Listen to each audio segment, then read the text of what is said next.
नमस्कार दोस्तों, डरावनी कहानी में आपका स्वागत है। मेरा नाम है राकेश और आप सुन रहे हैं डरावनी कहानियां, वो भी मेरी जुबानी। अगर आप लोग पहली बार मेरे चैनल पर आए हैं तो चैनल को सब्सक्राइब कीजिए और इस वीडियो को लाइक करना ना भूलें।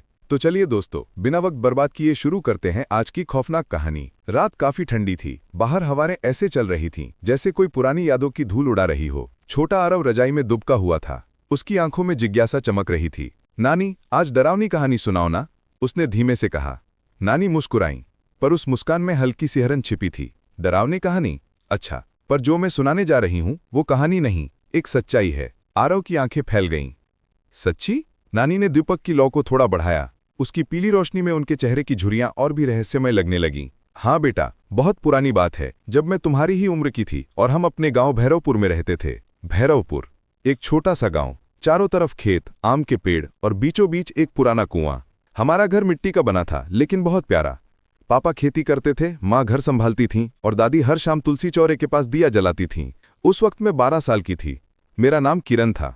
गांव में दिन में तो सब ठीक रहता, पर शाम ढलते ही एक अजीब सन्नाटा उतर आता था। दूर जंगल की तरफ से अक्सर कोई अजीब सी हंसी या घुंघरू जैसी आवाज आती, पर कोई देखने की हिम्मत नहीं करता। एक दिन पापा शहर गए थे, मेले में अनाज बेचने। वापस आए तो उनके हाथ में एक सुंदर गुड़िया थी। गुड़िया बेहद खूबसूरत थी, सुनहरे बाल, नीली आंखें, लाल गाल और सफेद फ्रॉक। मैंने उसे देखा तो मुझे लगा जैसे वो मुस्कुरा रही हो। पापा बोले, किरण, ये तेरे लिए लाया हूं, देख कितनी प्यारी है। मैं खुशी से उछल पड़ी, उसे गले लगाया और बोली, धन्यवाद पापा। माँ ने हल्की मुस्कान दी, पर दादी का चेहरा जरा सख्त हो गया। उन्होंने धीरे से कहा, बाबा, मेले से ऐसी चीजें मत लाया करो, पता नहीं किन हाथों की होती हैं। पापा हंसे। अरे अम्मा, अब इसमें क्या बुरा है, बच्ची खुश तो है। लेकिन दादी की आंखों में जो चिंता थी वो मुझे तब समझ नहीं आई थी। रात आई, मैं उस गुड़िया को अपने पास लेकर सो गई। आधी रात को अचानक ऐसा लगा जैसे कोई मेरे कानों के पास फुसफुसाया, किरण। मैं घबरा गई, आसपास देखा, कोई नहीं। गुड़िया मेरे तकिए के पास रखी थी, उसकी नीली आंखें सीधी मेरी ओर देख रही थीं। मैंने झट से चादर ओढ़ ली, सोचा शायद सपना होगा। सुबह उठी तो माँ ने कहा, किरण तू रात में बाहर गई थी क्या? मैंने हैरानी से कहा, नहीं माँ, क्यों? माँ बोली, तेरे पाँव में मिट्टी लगी है और दरवाजा भी आधा खुला था। मेरे रोंगटे खड़े हो गए। मुझे याद नहीं था कि मैंने दरवाजा खोला हो। गुड़िया वहीं रखी थी, लेकिन अब उसके फ्रॉक पर मिट्टी के धब्बे थे। उस दिन से अजीब अजीब बातें होने लगी। कभी कमरे में अपने आप दरवाजा हिलता, कभी गुड़िया की आंखें एक ओर से दूसरी ओर घूमती दिखती, और कभी रात में किसी के कदमों की धीमी धीमी आहट सुनाई देती। एक बार मैंने देखा, गुड़िया के हाथ में किसी ने लाल धागा बांधा था। मैंने माँ से पूछा तो उन्होंने कहा, मैंने तो नहीं बांधा। दादी ने देखते ही कहा, बस अब बहुत हुआ, इस गुड़िया को घर से बाहर कर दो। पर पापा बोले, अरे अम्मा, आप भी ना हर बात में डर ढूंढ लेती हैं। रात को फिर वही हुआ। मैंने सुना कोई मेरे कमरे में चल रहा है। लकड़ी की फर्श चरमराई। मैंने झांक कर देखा, गुड़िया बिस्तर से नीचे गिरी पड़ी थी। मैंने उसे उठाने को हाथ बढ़ाया, तभी उसकी आंखें झपकीं। हाँ, मैंने देखा, वो आंखें झपकीं। मैं डर के मारे पीछे हट गई और तभी पीछे से हवा का तेज झोंका आया। दिया बुझ गया। उस पल कमरे में सिर्फ सन्नाटा था और गुड़िया की नीली आंखें अंधेरे में चमक रही थीं। नानी कहानी सुनाते हुए एक गहरी सांस ली। आरव ने रजाई और कस ली। फिर क्या हुआ नानी? नानी ने उसकी आंखों में देखा और कहा, फिर बेटा, हमारे घर में वो डर ऐसा फैला कि दिन भी रात लगने लगे। बीत गई, लेकिन उस रात के बाद हमारे घर का माहौल कभी पहले जैसा नहीं रहा। सुबह जब मैं उठी तो दादी तुलसी चौरी के पास मंत्र बुदबुदा रही थीं। उनके होंठ कांप रहे थे, चेहरा पीला पड़ गया था। मैंने पूछा, दादी क्या हुआ? उन्होंने बस इतना कहा, जिस चीज की आंखों में जान दिखे वो इंसान की चीज नहीं होती किरण। मैं कुछ समझ नहीं पाई, बस चुप होकर रसोई चली गई। माँ चूल्हे पर रोटियां सेक रही थीं, पर उनकी निगाह बार बार कोने में रखी गुड़िया पर जा रही थी। वो अब भी वहीं बैठी थी, मुस्कुराती हुई, जैसे उसे सब कुछ सुनाई दे रहा हो। दिन भर सब ठीक चला, पर शाम होते ही हवा का रुख बदल गया। आसमान में बादल छा गए और अचानक तेज आंधी चलने लगी। मिट्टी उड़कर खिड़कियों से अंदर घुस रही थी। पापा खेत से लौट रहे थे और दादी दरवाजे पर तुलसी को ढकने की कोशिश कर रही थी। तभी गुड़िया अपने आप खिड़की से गिरकर फर्श पर आ गई। उसकी एक आंख टूट गई, पर टूटने से पहले मैंने साफ देखा कि वो पलकीं। हाँ, मैंने देखा, वो आंखें झपकीं। मैं डर के मारे पीछे हट गई और तभी पीछे से हवा का तेज झोंका आया। दिया बुझ गया। उस पल कमरे में सिर्फ सन्नाटा था और गुड़िया की नीली आंखें अंधेरे में चमक रही थीं। नानी ने कहानी सुनाते हुए एक गहरी सांस ली। आरव ने रजाई और कस ली। फिर क्या हुआ नानी? नानी ने उसकी आंखों में देखा और कहा, फिर बेटा, हमारे घर में वो डर ऐसा फैला कि दिन भी रात लगने लगे। बीत गई, लेकिन उस रात के बाद हमारे घर का माहौल कभी पहले जैसा नहीं रहा। सुबह जब मैं उठी तो दादी तुलसी चौरे के पास मंत्र बुदबुदा रही थीं। उनके होंठ कांप रहे थे, चेहरा पीला पड़ गया था। मैंने पूछा, दादी क्या हुआ? उन्होंने बस इतना कहा, जिस चीज की आंखों में जान दिखे वो इंसान की चीज नहीं होती किरण। मैं कुछ समझ नहीं पाई, बस चुप होकर रसोई चली गई। माँ चूल्हे पर रोटियां सेक रही थीं, पर उनकी निगाह बार बार कोने में रखी गुड़िया पर जा रही थी। वो अब भी वही बैठी थी, मुस्कुराती हुई, जैसे उसे सब कुछ सुनाई दे रहा हो। दिन भर सब ठीक चला, पर शाम होते ही हवा का रुख बदल गया। आसमान में बादल छा गए और अचानक तेज आंधी चलने लगी। मिट्टी उड़कर खिड़कियों से अंदर घुस रही थी। पापा खेत से लौट रहे थे और दादी दरवाजे पर तुलसी को ढकने की कोशिश कर रही थीं। तभी गुड़िया अपने आप खिड़की से गिरकर फर्श पर आ गई। उसकी एक आंख टूट गई, पर टूटने से पहले मैंने साफ देखा कि वो पलकी। हाँ, मैंने देखा, वो आंखें झपकीं। मैं डर के मारे पीछे हट गई और तभी पीछे से हवा का तेज झोंका आया। दिया बुझ गया।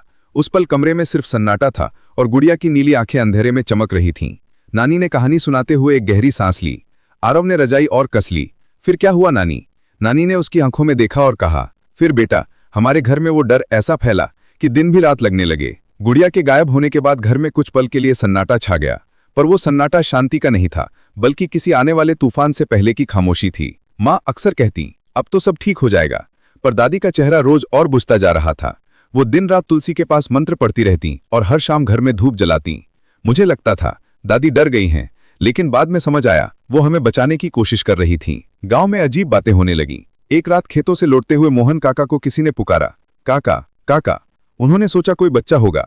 पीछे देखा, कोई नहीं। फिर वही आवाज, अब और पास, काका। उन्होंने कहा, कौन है वहां? अंधेरे में उन्हें एक छोटी सी आकृति दिखी, सफेद कपड़े में लिपटी, हाथ में गुड़िया जैसी चीज। अगली सुबह लोग उन्हें तालाब के पास बेहोश मिले। उनके होंठ सूखे थे और उंगलियों पर मिट्टी के गहरे निशान। वो बस एक ही शब्द बोलते रहे, गुड़िया। हंसी। हमारे घर में अब दिन में भी अंधेरा लगने लगा था। माँ कुछ भी करती तो वो चीज अपने आप उलट जाती। पानी के घड़े फूट जाते, दिए खुद बुझ जाते और रात में दरवाजे अपने आप खुल जाते। दादी ने आखिर कहा, अब इसे रोकने के लिए मुझे भैरव मंदिर जाना पड़ेगा। पापा ने रोका, अम्मा, अब ये अंधविश्वास मत कीजिए। दादी बोली, बेटा, ये अंधविश्वास नहीं, अदृश्य शक्ति का सच है। अगली सुबह दादी मंदिर गईं। वो वापस आई तो उनके माथे पर सिंदूर की बड़ी सी रेखा थी और आंखों में एक सख्त संकल्प। उन्होंने कहा, किरण, अगर वो गुड़िया वापस आए तो किसी भी हाल में उसे मत छूना। मैंने डर कर सिर हिला दिया। तीसरी रात चांद पूरा था और गांव पर हल्की धुंध छाई हुई थी। मैंने सोचा थोड़ा बाहर जाकर पानी ले आऊं। जैसे ही दरवाजे के पास पहुंची, मुझे कुछ चमकता दिखा। वो वही थी, गुड़िया, मिट्टी और खून से सनी हुई, पर अब उसका चेहरा बदल चुका था।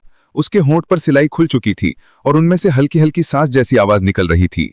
मैं चिल्लाने ही वाली थी कि दादी ने दरवाजा खोला, हाथ में भस्म और रुद्राक्ष। उन्होंने जोर से कहा, भैरव नाम ले अभी। मैं कांपते हुए बोली, ओम नमो भैरवाय नमः। दिया अपने आप जल उठा, पर उसी पल गुड़िया ने अपना सिर झुका लिया और जमीन पर गिर गई। उसकी आंखों से 2 बूंदें खून टपकी। दादी ने मुझे अपने पास खींचा और बोली, अब तू अकेली नहीं सोएगी। ये श्राप तब तक नहीं टूटेगा जब तक उसकी आत्मा को शांति नहीं मिलती। शांति कैसे मिलेगी? मैंने पूछा। दादी बोली, जहां उसकी लाश जलाई गई थी वहां उसकी राख के साथ ये गुड़िया मिलनी चाहिए, तभी सब खत्म होगा। अगले दिन पापा और दादी मुझे लेकर जंगल के पार उस खंडहर की ओर निकले। वही जगह जहां मंजरी की झोपड़ी हुआ करती थी। गांव वाले अब वहां नहीं जाते थे, कहते थे वहां रात में रोने की आवाजें आती हैं। जैसे ही हम पहुंचे, हवा ठंडी पड़ गई। पेड़ों के बीच एक टूटी दीवार थी और जमीन पर राख की हल्की परत। दादी ने धीरे से कहा, यही है वो जगह। उन्होंने गुड़िया को थैले से निकाला, पर तभी हवा का एक झोंका आया और थैला अपने आप फट गया। गुड़िया नीचे गिरी और अपने आप खड़ी हो गई। माँ की चीख जंगल में गूंज उठी। गुड़िया के आसपास की मिट्टी हिलने लगी। राख उड़कर हमारे चारों ओर घूमने लगी। और फिर एक औरत की छवि राख से बनी, मंजरी। वो मुस्कुरा रही थी। कितने सालों बाद कोई मेरी गुड़िया लेकर आया है। दादी ने मंत्र पढ़ना शुरू किया, लेकिन मंजरी की हंसी से पूरा जंगल कांपने लगा। उसने कहा, तुम सोचते हो कि मुझे राख में मिलाकर शांति मिलेगी? नहीं, मेरी गुड़िया मेरी आत्मा है और अब वो देरी है किरण। उसके शब्दों के साथ ही गुड़िया ने अपना सिर उठाया और एक पल को उसकी नीली आंखें मेरे जैसी लगने लगीं। दादी ने झट से मेरे सिर पर राख डाली और मंत्र पूरा किया, ओम भैरव शरणम गच्छामि। अचानक हवा थम गई। मंजरी की आकृति राख में बिखर गई और गुड़िया जमीन पर गिरी, टूटी हुई, निर्जीव। हम घर लौट आए। सबको लगा कि अब सब खत्म हो गया, पर मैं जानती थी कुछ ना कुछ अब भी बाकी है, क्योंकि उसी रात जब मैं सोने लगी तो मेरे तकिए के पास एक गुड़िया रखी थी। नहीं, लेकिन उसकी आंखें नीली थीं और उसने बहुत धीरे से फुसफुसाया, किरण। नानी की आवाज धीमी पड़ गई। आरव डर के मारे रजाई में घुस गया। नानी, वो फिर वापस आई क्या? नानी ने बस मुस्कुराकर दीपक बुझा दिया। कहानी अभी खत्म नहीं हुई बेटा। उस रात नींद मुझसे कोसों दूर थी। मेरे कमरे में सन्नाटा था, मगर उस सन्नाटे में भी कुछ चलने की आवाज थी, जैसे कोई धीरे धीरे फर्श पर उंगलियां फेर रहा हो। मैंने रजाई के अंदर से झांक कर देखा। तकिए के पास वही गुड़िया थी, पर अब वो पुरानी नहीं लग रही थी। उसकी फ्रॉक एकदम नई थी, बाल संवरे हुए थे और आंखों में वही नीली चमक, पर इस बार उनमें खुशी नहीं, भटकाव था।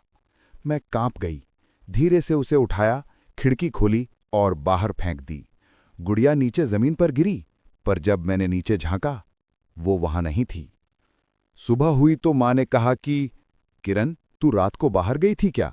मैंने कहा, नहीं माँ, क्यों? माँ ने मेरी हथेली पकड़ी, उस पर मिट्टी लगी थी और नाखूनों के नीचे धूल भरी हुई थी। मैंने कहा, मुझे नहीं पता कैसे। माँ बस चुप हो गईं। दादी ने तब कुछ नहीं कहा, बस तुलसी में दिया जलाया और बोलीं, अब उसका खेल शुरू हो गया है। गांव में अजीब बातें फैलने लगी। पहले शारदा काकी की बेटी गायब हुई, रात को सोई थी, सुबह बस उसका तकिया और एक टूटी गुड़िया मिली। फिर रूपा चाची ने कहा कि उन्होंने कुएं के पास एक छोटी लड़की को देखा, वही नीली आंखें, वही सफेद फ्रॉक। सबको यकीन हो गया, श्राप वापस आ गया है। एक दिन मैं स्टूल से लौटी तो घर का दरवाज़ा आधा खुला था, अंदर अंधेरा था। माँ? कोई जवाब नहीं। मैंने रसोई में झांका, सब बिखरा पड़ा था। तुलसी के पास का दिया बुझा हुआ था और मिट्टी में किसी के नन्हे पैरों के निशान थे। मैं डर गई। तभी पीछे से एक आवाज आई, किरण। मैं पलटी, वो गुड़िया मेरे सामने थी। इस बार उसकी मुस्कान बहुत धीमी थी, पर आंखों में आंसू थे। मैं पीछे हटी, पर उसने फुसफुसाया, मैं नहीं चाहती थी, मुझे बस वापसी चाहिए थी। मैं कुछ समझ नहीं पाई। वापसी? किसकी? उसने कहा, मंजरी ने मुझे अपनी बेटी समझा था, पर गांव ने हमें अलग कर दिया। अचानक कमरे का दिया अपने आप जल गया। गुड़िया की आंखें लाल हो गईं। तुम सबने मुझे जलाया था, अब तुम्हारे प्यार से ही जिंदा रहूंगी। उसी पल दादी कमरे में दौड़ी आईं। उन्होंने राख की थैली खोली और उसे गुड़िया पर फेंक दिया। गुड़िया जमीन पर गिरी और जोर से चीख उठी, भैरवपुर मेरा है, कोई इसे मुझसे नहीं ले सकता। पूरा घर कांपने लगा, दीवारों से राख झड़ने लगी। पापा दौड़े आए, माँ ने मुझे पकड़ लिया। दादी ने जोर से मंत्र पढ़ा, ओम काल भैरवाय नमः, पिशाच वायु निवृत्ति ही स्वाहा। और तभी गुड़िया में से काला धुआं उठा, जो धीरे धीरे खिड़की से बाहर चला गया। सबको लगा अब खत्म। पर अगले ही दिन गांव के मंदिर की मूर्ति पर नीले रंग की 2 आंखें बना दी गईं। पंडित ने कहा, किसी ने रात में यहां खेल किया है। दादी ने बस इतना कहा, वो खेल नहीं, उसकी निशानी है। शाम को जब मैं दादी के पास बैठी तो उन्होंने कहा, किरण, अब जो भी होगा वो तुझसे जुड़ा होगा, वो आत्मा तेरे प्यार में बंध चुकी है। मैंने कहा, पर मैं उसे नहीं चाहती दादी। उन्होंने कहा, श्राप में कोई नहीं चाहता, बस बंध जाता है। रात को जब मैं बिस्तर पर लेटी तो दीवार पर परछाई पड़ी, एक बच्ची की। धीरे धीरे वो चलकर मेरे पास आई और हवा में एक फुसफुसाहट गूंजी, किरण, तू अकेली नहीं है। मैंने आंखें बंद की और जब खोली तो गुड़िया मेरे सीने पर बैठी थी। उसका सिर झुका हुआ और होठों से वही मंत्र निकल रहे थे जो दादी पढ़ती थीं। सुबह मैंने दादी को बताया तो वो बोली, अब वो तुझसे कुछ कहना चाहती है, पर पहले उसकी सच्चाई जाननी होगी। मैंने पूछा, कैसे? दादी ने कहा, भैरवपुर के पुराने रिकॉर्ड घर में मंजरी का नाम आज भी लिखा है, वहां जा और उसकी कहानी जान। मैं और पापा उसी दिन गांव के दफ्तर पहुंचे। पुराने कागजों में मंजरी का नाम मिला, मंजरी देवी, वर्ष 1953, मृत्युकाल आत्मदाह। पर नीचे एक और लाइन थी, मृत्यु से पहले पुत्री किरण की मृत्यु का शोक। मैं सन्न रह गई। पापा ने कहा, देखो, नाम भी तेरे जैसा। मुझे सब समझ आ गया। वो गुड़िया, वो आत्मा, वो किसी और की नहीं, मंजरी की बेटी की आत्मा थी, और शायद मैं उसकी जगह चुनी गई थी। रात को जब लौटी तो गुड़िया मेरे बिस्तर पर बैठी थी। उसने धीमे से कहा, अब तू जान गई, अब मुझे जाने दे। मैंने कांपते हुए कहा, कैसे? वो बोली, जहां मेरी मां मरी थी वहां मुझे रख दे, मैं सो जाऊंगी। नानी ने यहां तक सुनाकर दीपक की लौ नीची की। आरव ने पूछा, फिर तुमने उसे रखा नानी? नानी ने बस धीरे से कहा, हां बेटा, रखा तो था, पर वो नींद बहुत गहरी नहीं थी। उस रात हवा बहुत तेज थी। आसमान में बादल उमड़ रहे थे, जैसे किसी को दफनाने से पहले प्रकृति भी रो रही हो। दादी ने मेरे माथे पर सिंदूर का एक छोटा सा टीका लगाया और बोली, किरण, जब भी तू उस जगह पहुंचे, आंखें बंद रखना। जो भी सुने जवाब मत देना, बस गुड़िया वहां रख आना। मैंने सिर हिलाया। गुड़िया अब शांत थी, मानो उसकी आत्मा को राहत मिलने वाली हो, लेकिन उसके चेहरे की मुस्कान में एक हल्की अजीबियत थी, जैसे वो कुछ छुपा रही हो। भैरवपुर के दक्षिण छोर पर एक जली हुई झोंपड़ी थी, वही मंजिली का पुराना घर। वहां कोई नहीं जाता था। लोग कहते थे वो जगह अब भी धुआं छोड़ती है, जबकि आग बुझे सालों बीत गए हों। मैंने पापा से कहा, मुझे अकेले जाना होगा। दादी ने मना किया है। पापा ने विरोध किया, पर दादी ने बस इतना कहा, ये लड़की ही उस गुड़िया का अंत है। अगर तू गया तो श्राप तुझ पर चिपक जाएगा। रात के करीब 11 बजे मैं धीरे से घर से निकली, हाथ में मिट्टी की छोटी थैली और गुड़िया। चांद बादलों में छिपा था और रास्ते में बस पेड़ों की परछाइयां थीं। हर कदम पर मुझे लगा कोई पीछे चल रहा है। पत्तों की चरमराहट, सूखी मिट्टी का सरकना और हवा में एक अजीब सी ठंडक, वो ठंडक जो डर से नहीं, मौत से आती है। जब मैं उस झोपड़ी के पास पहुंची तो चारों तरफ राख बिखरी थी। दरवाज़ा अध जला और भीतर से हल्की सी रोशनी निकल रही थी, जैसे कोई दिया अब भी जल रहा हो। मैंने अंदर कदम रखा। हवा में धुएं की गंध थी। दीवारों पर हाथों के निशान थे, जैसे किसी बच्चे ने आखिरी बार बाहर निकलने की कोशिश की हो। मैंने थैली खोली और गुड़िया को जमीन पर रखा। धीरे से कहा, अब तू चैन से सो जा। पर तभी हवा रुक गई। अचानक दिया तेज जलने लगा। गुड़िया की आंखें खुली और उसने कहा, अब तू मुझे छोड़कर जा रही है? मैं जम गई। वो बोल रही थी, मैं तुझ में जीती थी किरण, तू मुझे ऐसे नहीं छोड़ सकती। मैंने कांपते हुए कहा, तूने कहा था तू सो जाएगी। वो हंसी, ठंडी भयानक हंसी।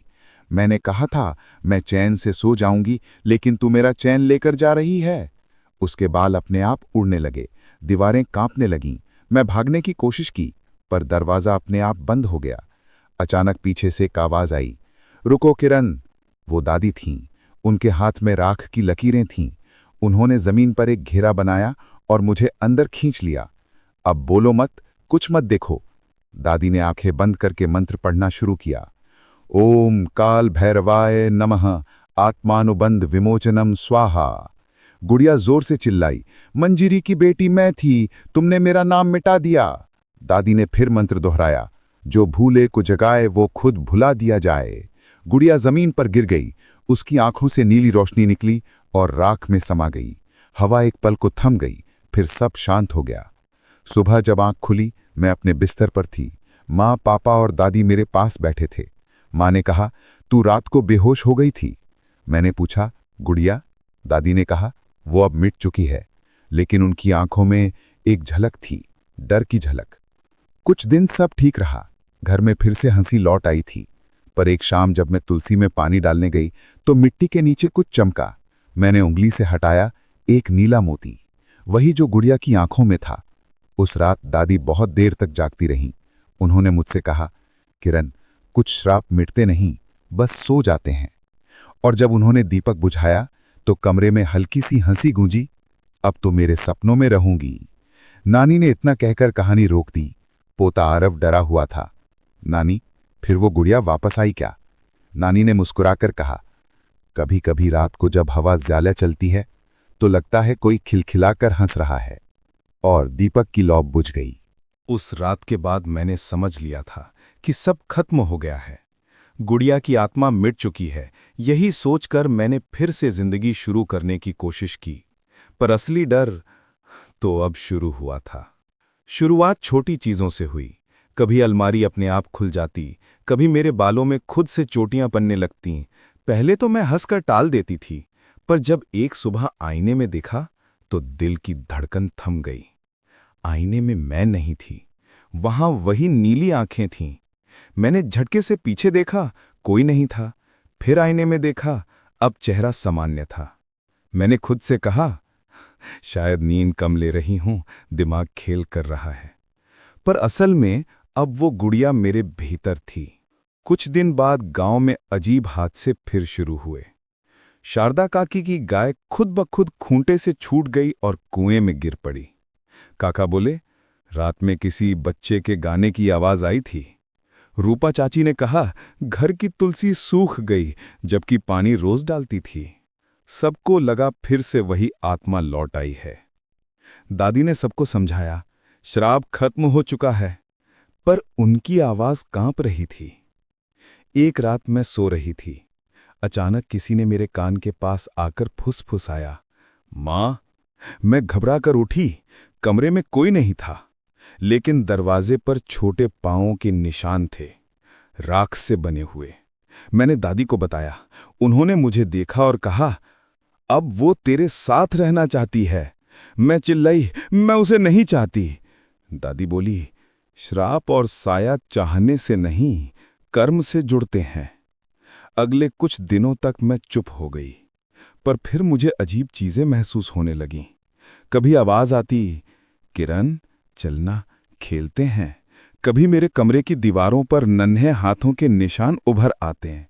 कभी बिस्तर पर गुड़िया की परछाई दिखती, लेकिन वहां कोई नहीं होता।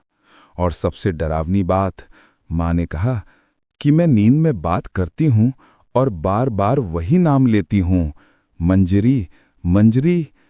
एक दिन दादी ने कहा, चल मेरे साथ, तुझे सब समझाना है। वो मुझे मंदिर ले गईं। मंदिर के अंदर एक बहुत पुराना कमरा था, जहां सिर्फ पुजारी को जाने की अनुमति थी। वहां दीवारों पर राख की लकीरें थीं और बीच में एक पुराना संदूक। दादी ने कहा, ये वही जगह है जहां मंजरी ने अपने आखिरी दिन बिताए थे। उसने अपनी बेटी को इस संदूक में छिपाया था जब गांव वालों ने आग लगाई। मैंने धीरे से संदूक खोला। अंदर कुछ पुराने खिलौने, राख और एक टूटी हुई गुड़िया का सिर था। वो सिर जो कभी मेरी गुड़िया का था। जैसे ही मैंने उसे छुआ, सब कुछ धुंधला हो गया। आंखों के आगे धुआं, चीखें और एक औरत की आवाज, मेरी बेटी को मत ले जाओ। फिर अंधेरा। जब होश आया, मैं मंदिर के बाहर थी। दादी और पुजारी मुझे पानी पिला रहे थे। दादी ने पूछा, क्या देखा? मैंने कहा, वो मुझे अपनी बेटी समझ रही थी। दादी की आंखें भर आईं। हाँ, तू उसी की तरह दिखती है। उसी दिन से जब वो गुड़िया तेरे हाथ आई, वो तुझ में अपनी बेटी की झलक देखने लगी। मैंने पूछा, अब मैं क्या करूं? दादी बोली, अब या तो तू उसे पूरा अपनाए या फिर उसे सदा के लिए मिटा दे। मैंने निश्चय किया, इस श्राप को खत्म करूंगी। रात को मैं अकेले फिर उस झोंपड़ी में गई। वहां राख में वो नीला मोती अब भी चमक रहा था। मैंने उसे उठाया और कहा, अगर तू मेरी आत्मा में बस चुकी है तो सुन, मैं तुझे शांति दूंगी। हवा अचानक तेज हुई। दीवारों से राख उड़ने लगी। एक आवाज आई, किरण मुझे छोड़ मत। मैंने आंसू रोकते हुए कहा, तू मेरी नहीं है, तेरी जगह तेरा अतीत है। और मैंने मोती को आग में डाल दिया। जैसे ही वो पिघला, नीली लौ उठी और हवा में वही हंसी गूंज उठी जो पहले रातों में सुनती थी। सुबह सब कुछ सामान्य था। मां ने कहा, आज तेरे चेहरे पर अजीब सुकून है। दादी ने मुझे गले लगाया और कहा, शायद अब वो चली गई। पर जब मैंने आईने में देखा तो मेरी आंखों की गहराई में हल्की नीली चमक थी। नानी ने कहानी यहीं रोक दी। पोते आरव ने धीरे से पूछा, फिर वो आत्मा गई या नहीं नानी? नानी मुस्कुराई, कह नहीं सकती बेटा, क्योंकि कभी कभी जब मैं आईना देखती हूं तो लगता है वो अब भी मुझे देख रही है। समय बीतता गया। गांव धीरे धीरे बदल गया। नए घर, नई सड़कें और पुरानी बातों पर मिट्टी की परत। पर कुछ कहानियां मिट्टी के नीचे भी जिंदा रहती हैं। अब मैं जवान हो चुकी थी। गुड़िया, मंत्र, राख सब कुछ अतीत लगने लगा था। दादी भी अब बूढ़ी हो चुकी थीं। उन्होंने एक दिन कहा, किरण, जब तेरी शादी होगी, याद रखना, तुलसी में हमेशा दिया जलाना और गुड़िया जैसा कोई खिलौना घर में मत लाना। मैंने मुस्कुराकर कहा, दादी अब वो बातें पुरानी हो गईं। दादी ने सिर्फ एक बात दोहराई, श्राप वक्त नहीं देखता, खून देखता है। कुछ महीने बाद मेरी शादी तय हुई। लड़के का नाम अरविंद था, पड़ोस के गांव का एक स्कूल टीचर। शादी साधारण थी पर खुशियों से भरी।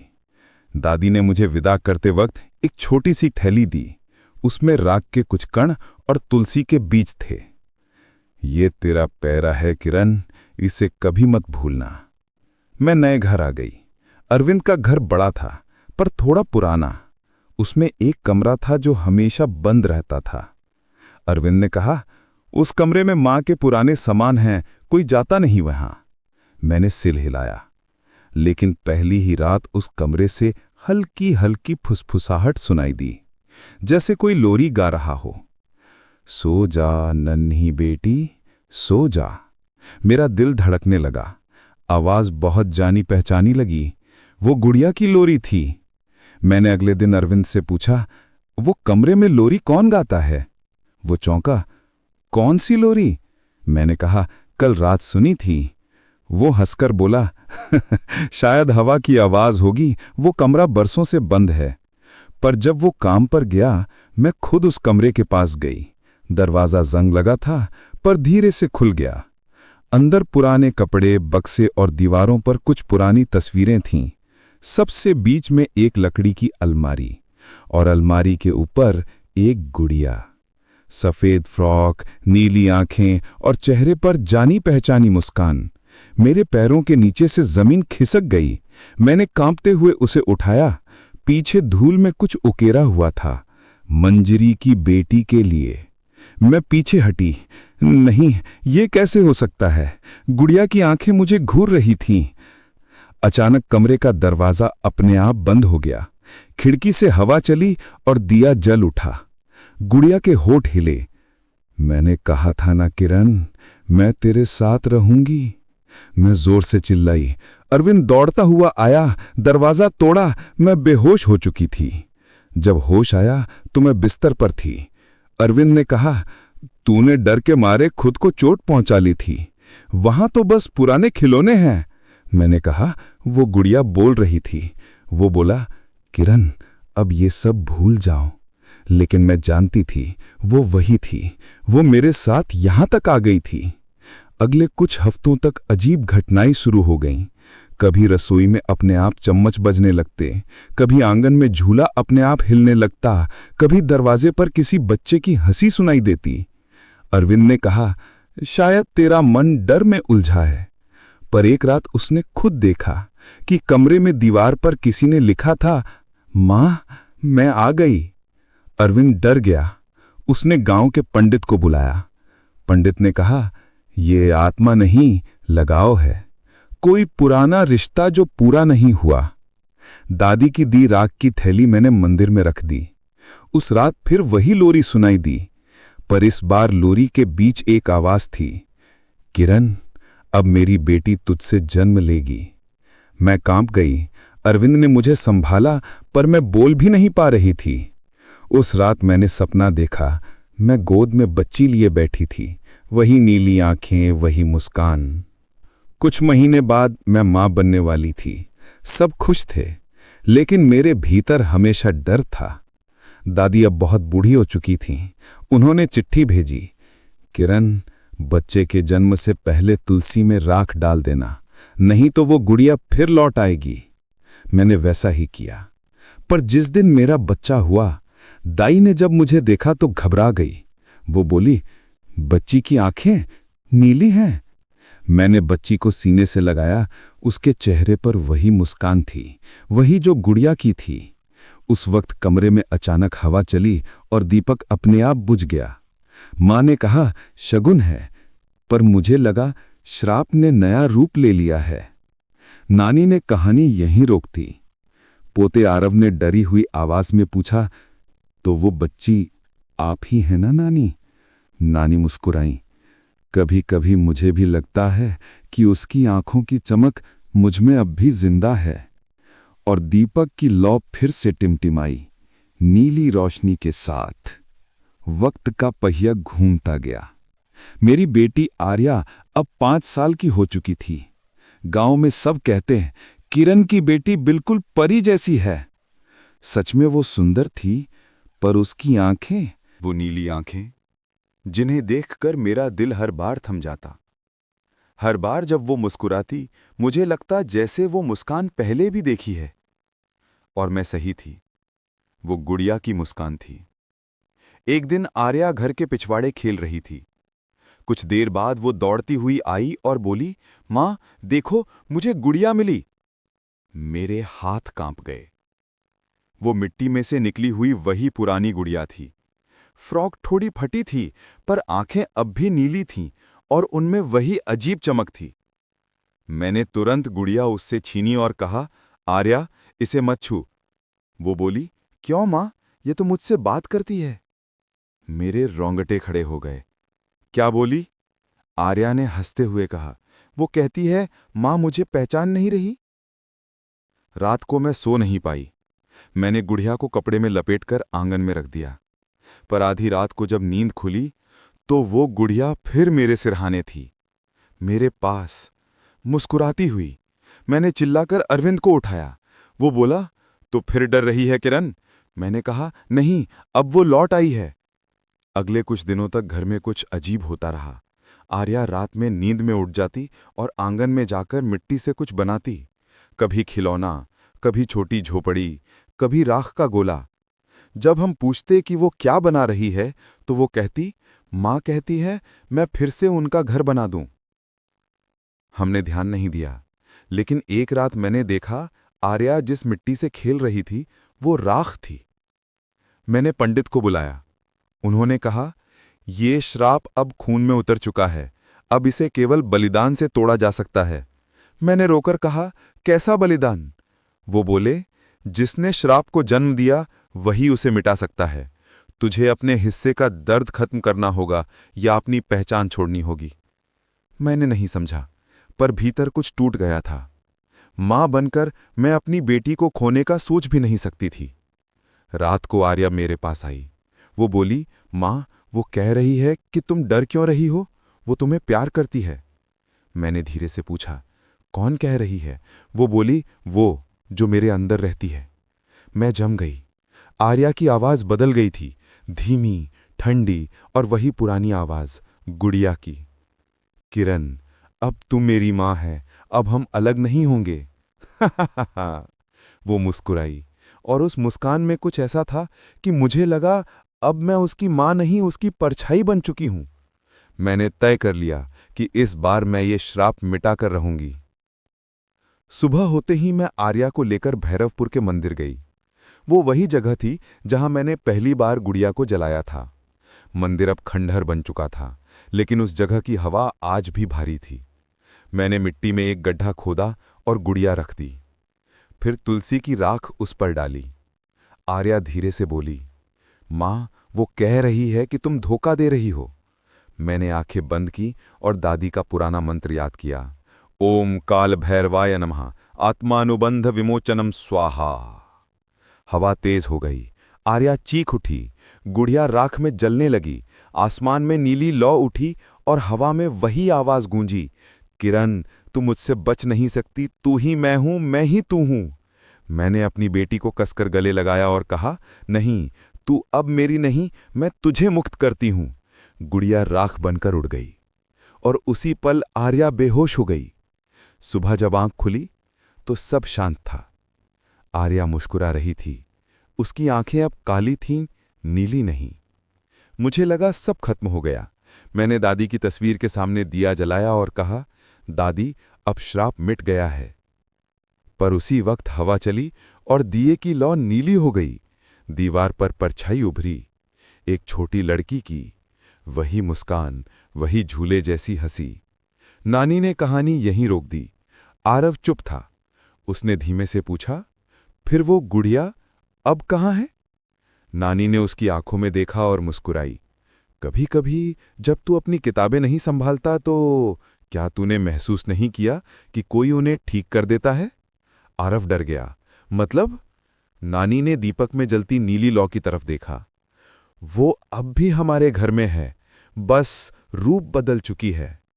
और तभी खिड़की अपने आप खुली। हवा में वो लोरी गूंज उठी, सो जा नन्ही बेटी, सो जा। रात गहरी हो चुकी थी। आरव अब भी नानी के पास बैठा था। कमरे में सिर्फ लालटेन की हल्की पीली रोशनी थी। बाहर से झिंगुरों की आवाज आ रही थी। आरव ने धीमे से पूछा, नानी, वो गुड़िया का क्या हुआ? क्या वो अब भी यहां है? नानी कुछ देर तक चुप रहीं। फिर उन्होंने गहरी सांस ली। अब तू बड़ा हो गया है आरव, अब सच जानने का वक्त आ गया है। ओए, अतीत का द्वार। नानी यानी मैं फिर धीरे धीरे अतीत में लौट गई। 1990 की वो आखिरी रात मेरे जहन में आज भी जिंदा थी। जब गुड़िया जल गई थी, सब शांत हो गया था, पर वो सन्नाटा असली नहीं था। कुछ दिनों बाद मैंने महसूस किया कि आर्या की आंखें अब भी कुछ देखती रहती थीं, ऐसी चीजें जो वहां नहीं थी। कभी वो हवा से बात करती, कभी हंसती। मैं समझ गई थी, श्राप गया नहीं था, बस रूप बदल गया था। रिपंटू, श्राप की जड़। दादी ने अपने आखिरी दिनों में एक राज बताया था। ये गुड़िया हमारे वंश की थी किरण। तेरी परदादी ने इसे उस औरत के बच्चे की आत्मा से बांधा था। मैंने पूछा, कौन सी औरत? दादी बोली, वो जिसने हमारे घर में नौकरानी का काम किया था। उसका बच्चा बुखार से मरा और उसने कसम खाई कि तुम्हारी पीढ़ी भी मातृत्व के डर से गुजरेगी। उसी रात उसने अपनी आत्मा गुड़िया में बांध दी। मैं समझ गई, श्राप मेरे घर की औरतों पर था। हर जन्म में एक माँ अपनी संतान को खोएगी या फिर गुड़िया को बेटी मानेगी। आखिरी कोशिश। साल बीते, आर्या बड़ी हुई, शहर चली गई, लेकिन हर बार जब वो घर लौटती, गांव की हवा बदल जाती। रात में दिए की लौ नीली हो जाती और झूले से वही पुरानी लोरी सुनाई देती, सो जा नन्ही बेटी, सो जा। मैंने तय कर लिया, अब इसे खत्म कर दूंगी। भैरवपुर के पुराने तांत्रिक भैरवनाथ के पोते अब भी जिंदा थे। मैं उनके पास गई। उन्होंने कहा, अगर आत्मा खून में बंध चुकी है तो उसे मिटाने के लिए खून ही देना होगा। मैंने डरते हुए पूछा, किसका खून? वो बोले, माँ का नहीं, बेटी का नहीं, दोनों का मिलकर एक बूंद। मैं और आर्या दोनों मंदिर पहुंचे। भैरवनाथ के पोते ने हमें मणिक पत्थर की थाली दी। उस पर नीले रंग का दीपक जलाया गया। हम दोनों ने उंगली काटी। खून की बूंद उस थाली पर गिरते ही हवा ठंडी हो गई। गुड़िया जो अब सिर्फ राख थी, वो अपने आप हिलने लगी। आवाज आई, तुम मुझे मिटा नहीं सकती। मैं माँ का प्यार हूं, मैं बेटी का दर्द हूं। मैंने मंत्र दोहराया, ओम काल भैरवाय नमः, आत्मानुबंध विमोचनम स्वाहा। नीली लौ अचानक सफेद हो गई। आर्या गिर पड़ी। मंदिर हिलने लगा। दीवारों पर वो चेहरा उभर आया जो पहली बार गुड़िया में था। वो चीखी, किरण, तूने मुझे जलाया, अब खुद जल। मैंने आर्या को कसकर पकड़ा और आखिरी बार मंत्र बोला। थाली फटी और उसके साथ आसमान में नीला धुआं उठ गया। वो गुड़िया अब राख बन गई। सन्नाटा लौट आया। जब सब शांत हुआ, आर्या मेरी गोद में थी। वो धीरे से बोली, माँ, अब कोई आवाज नहीं है। मैंने उसे गले लगाया। हाँ बेटी, अब कोई आवाज नहीं है।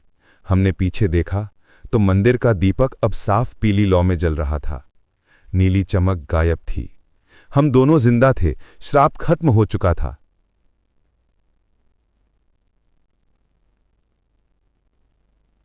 नानी ने लंबी सांस ली। आरव अब भी डर और जिज्ञासा से कांप रहा था। उसने पूछा, तो मतलब नानी, अब वो गुड़िया नहीं है? नानी मुस्कुराई, नहीं बेटा, अब वो नहीं है, लेकिन उसकी कहानी हमारे खून में दर्ज है, ताकि हम याद रखें कि प्यार और मोह के बीच एक लकीर होती है, जिसे पार करो तो प्यार भी श्राप बन जाता है। आरव चुप रहा, पर जैसे ही उसने खिड़की की तरफ देखा, उसे लगा दीवार के पास कुछ हिल रहा है। एक पुरानी लकड़ी की गुड़िया, बिल्कुल शांत, बस उसकी आंखें अब काली नहीं, नीली थीं। हवा में फिर वही लोरी गूंजी, सो जा नन्ही बेटी, सो जा। तो दोस्तों, कैसी लगी आज की कहानी? अगर कहानी पसंद आई हो तो वीडियो को लाइक करना ना भूलें और ऐसी और कहानी को सुनने के लिए हमारे YouTube चैनल को आज ही सब्सक्राइब करें।